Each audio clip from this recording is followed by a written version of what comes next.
to today's painting tutorial. So to start with, I'm using a very large filbert brush. You can see the size against my hand. And I'm starting with the sky using azure blue and white. And this is mixed with just a little water. We're going to be using watercolor and an opaque white to create a vibrant landscape of a boat on a river with palm trees and tropical plants. If you don't have watercolor, you can use gouache, or you could do a similar painting using oil paint. I'm choosing this technique because it's a very vibrant painting with intense colours, and also it dries a lot quicker than oil paint. The sky is approximately 1/3. I'm painting on canvas board because it doesn't warp when you apply water, as long as it's not too much. Adding some white at the bottom of the blue for some fluffy white clouds and a brighter area of the sky. I'm making a background colour for the bottom of the painting using olive green and white. And I'm just going to cover this white area. I'm using a small round brush to draw the outline of different objects and shapes that make up part of this landscape. So here we have the edge of the riverbank, and this is a small boat. Now I'm going to do the outline of a few bushes and a couple of trees. This is a palm tree.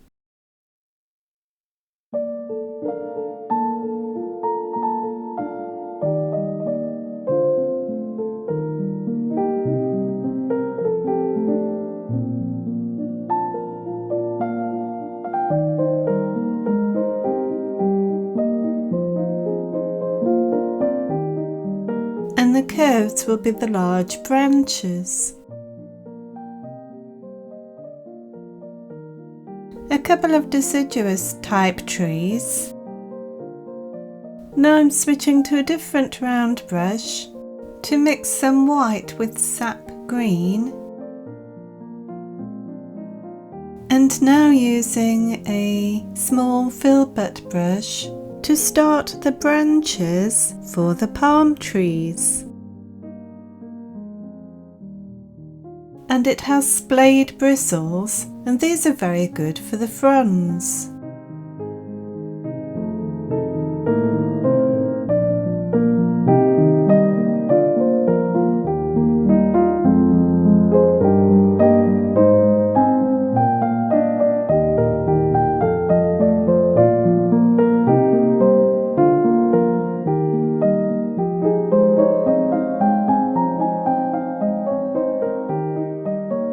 As you can see, I've added some lemon yellow and some yellow ochre to the palette.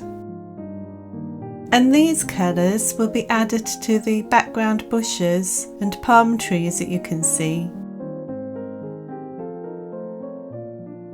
And in various strokes in different directions to indicate lots of foliage.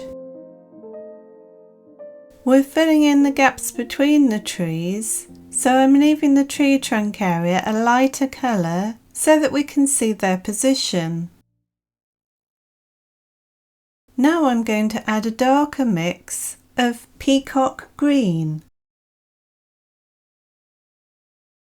And this makes a lovely dark shade for these areas under the trees down here. And now this really emphasises the trunk of the palm tree. And I'll leave some lighter bits nearer the top.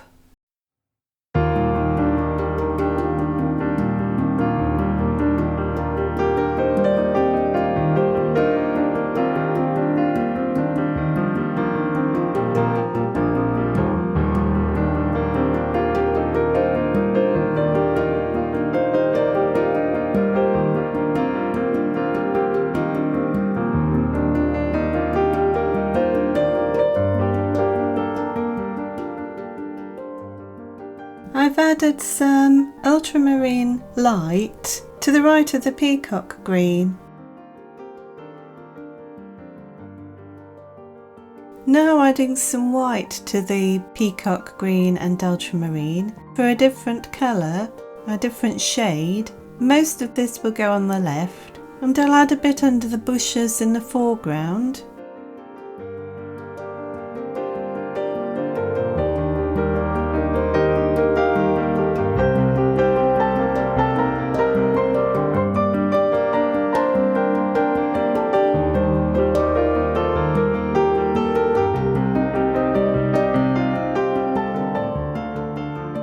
Once again, going either side of the tree trunks. As we paint the individual bushes, we'll leave the tops the lighter shade of green, and this is where we can apply some of the different colours for the different petals and flowers. Once I've done this bush on the right hand side, I'll start a tree on the left hand side where you can see the blue wavy line. And this is the warmer green mix, adding some white to make a lighter shade because it's in the distance.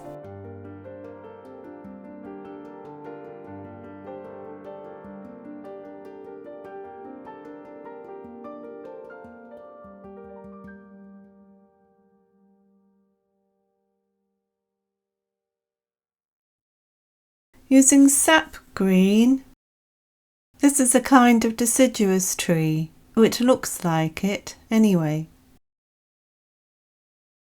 And I'll use some of the lemon yellow as highlights on both trees, and perhaps a little yellow ochre.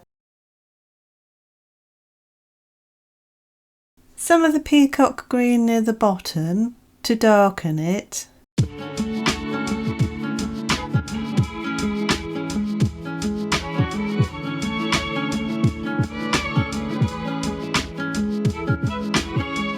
Some lemon yellow with a touch of green and white for highlights, mostly at the top.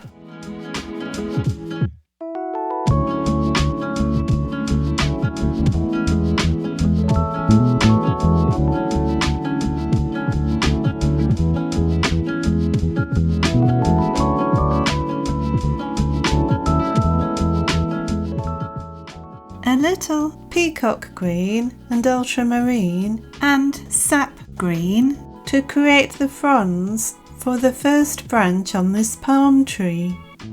The splayed bristles are perfect for this kind of work and will curve downwards in the direction of the branch.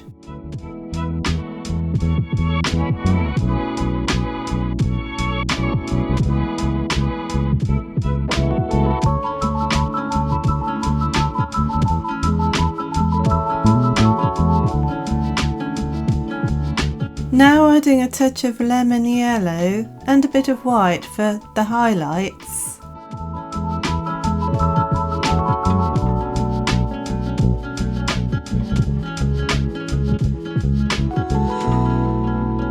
And a little yellow ochre. This is where the fronds are dying off a little. Being quite careful with these strokes, trying to line them up on the branch, and then leaving some space in between.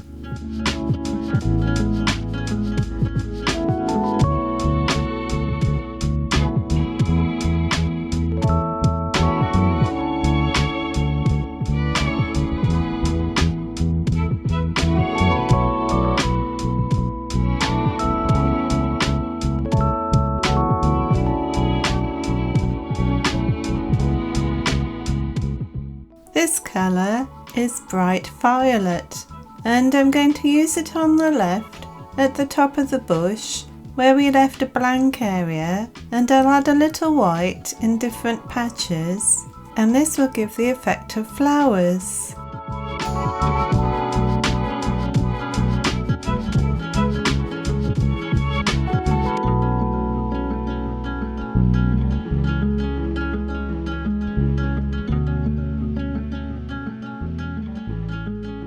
Now adding a little lemon yellow to the violet mix, and this is going here on the bush in front. And a bit of a very, very vibrant bright pink called Ochre, and this will make a lovely colour mixed with white, and a touch of lemon yellow. Now adding a few bits of the Ochre colour to make it stand out. And you'll notice that I also dab into the dark green, and this is for the mix of the flowers and the greenery. It also gets rid of the harsh edge of the green, because you don't normally see that in real life.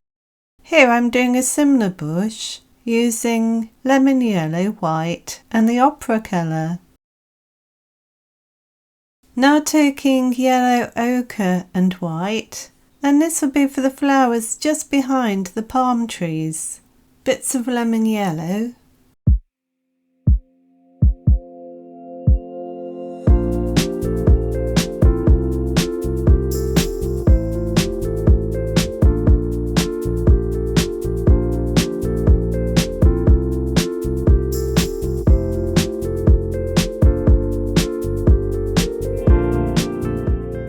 And I'm dabbing using the same brush that I used for the palm trees. Now adding a little bit of sap green between the yellow flowers and bringing some of the flowers down to the base. I'm going to repeat the same effect for this one on the left hand side.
Few extra white highlights.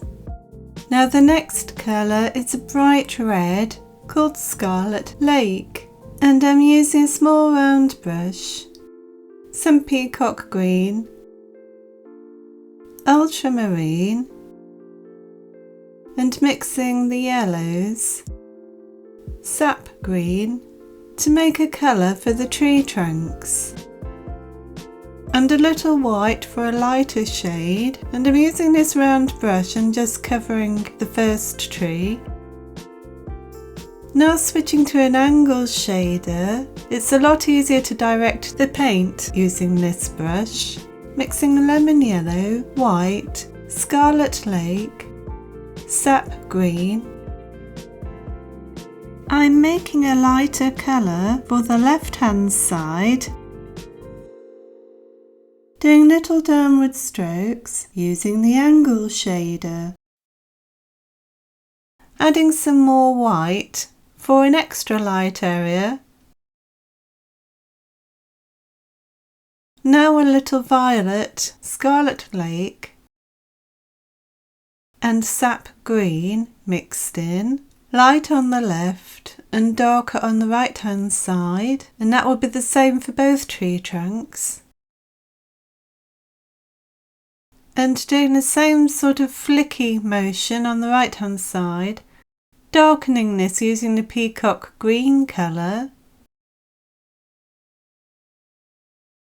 You can see the difference in the contrast, the light colour and the dark colour on the right.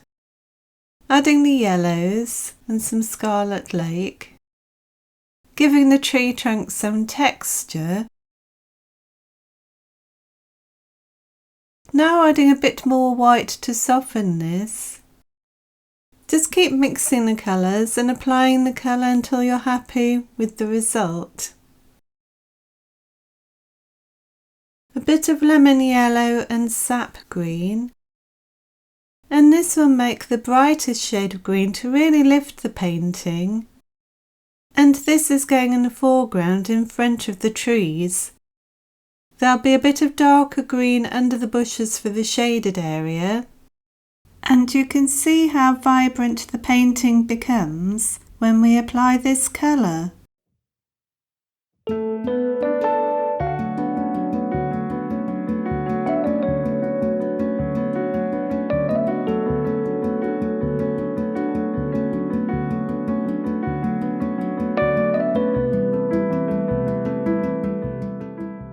And we'll be adding some white to really lift it even more.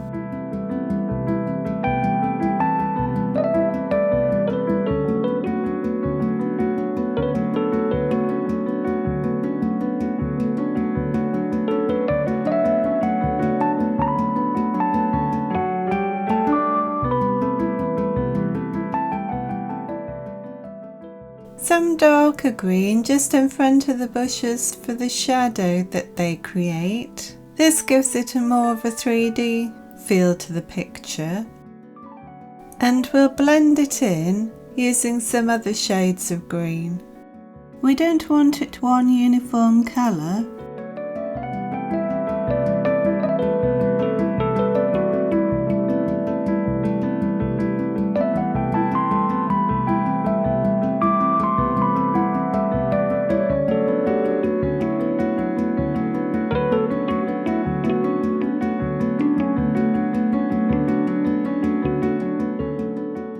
Now using the ultramarine and a bit of peacock green, and this is for the edge of the riverbank, the separation between the land and the water.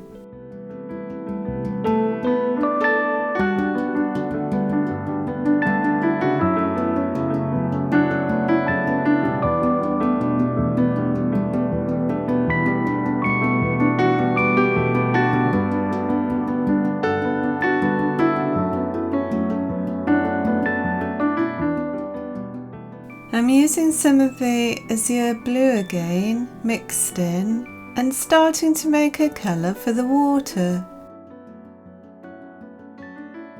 I'm going to flatten the bottom of the boat a little.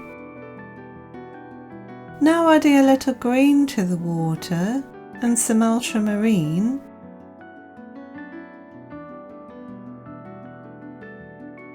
A bit of white and violet. We need some colour for the reflection of the flowers and the plants. I'm going to keep going with the water, adding some of the colours that we used for the flowers earlier, and then making some ripples using the blues and the greens, the yellows and the white.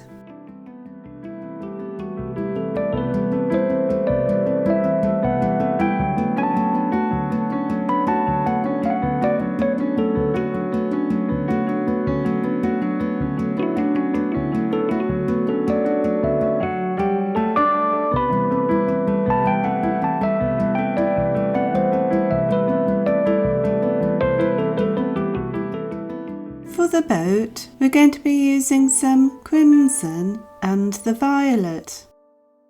And I'm going to carefully draw the outline using the angle shader.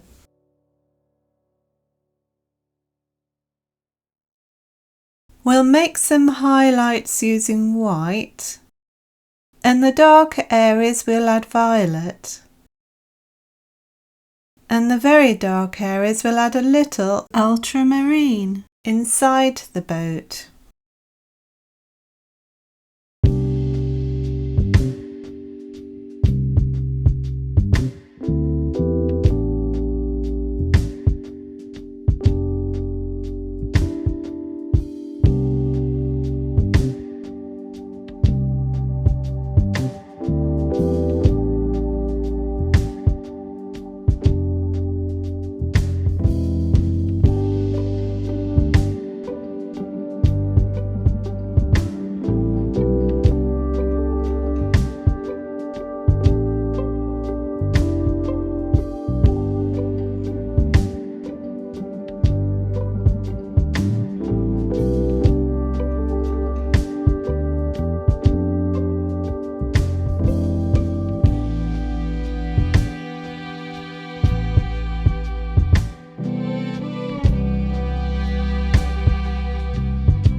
I'm doing a couple of bench seats inside. In the water we're going to have a reflection that has some of the crimson and violet colour, and I'll also paint along the bottom edge of the boat where it meets the water, because this is the darkest area.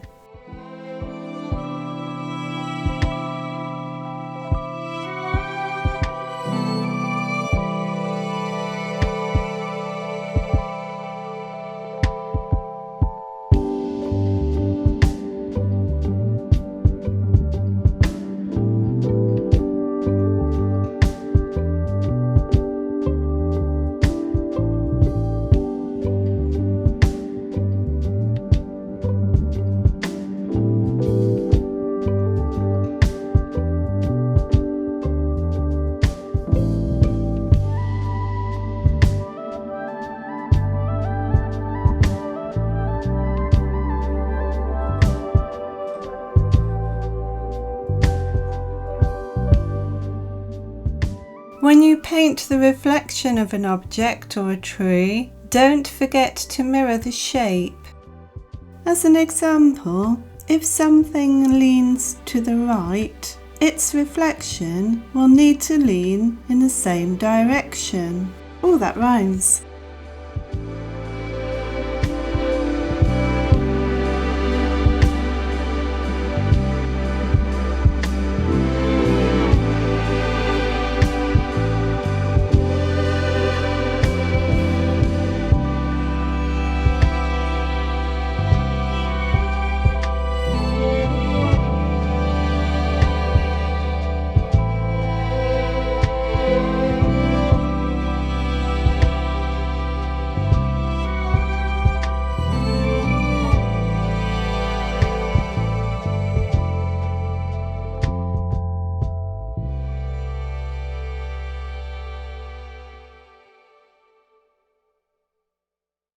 When you do a reflection, sometimes the lines of the object reflected in the water extend one way or the other, and this is caused by the motion of the waves or ripples. I'm adding a few grasses to the edge of the riverbank, and this will soften it and make it appear a bit more natural.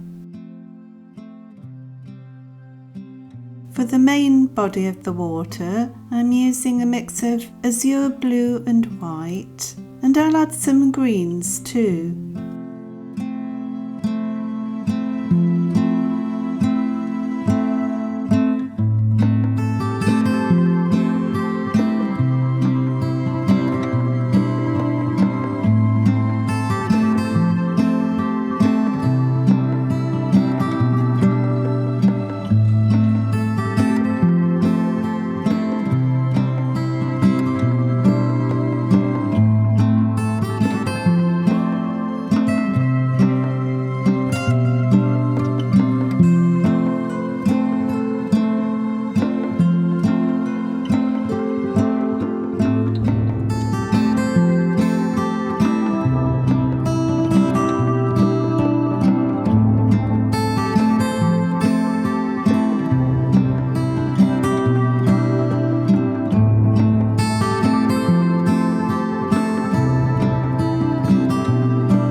And there'll be some darker areas close to the riverbank, and you can see that the reflection of the boat is darker, and also the reflection of some of the greenery.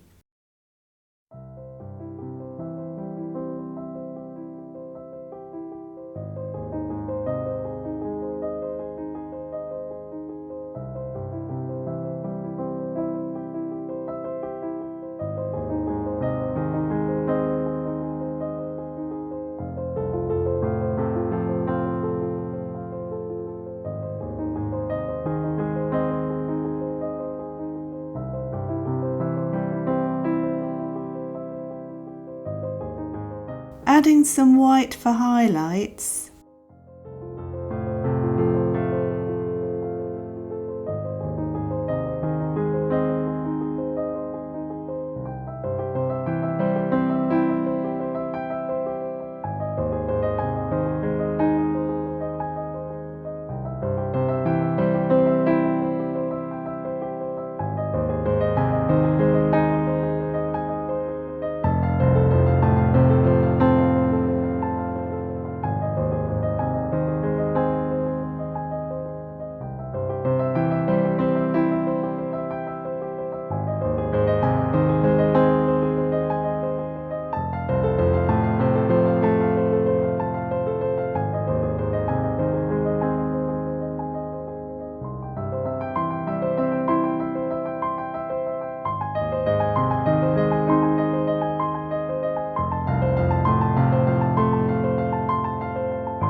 I hope that you've enjoyed watching this beginner's landscape, and if you've painted along, please leave a comment and let us know how you got on.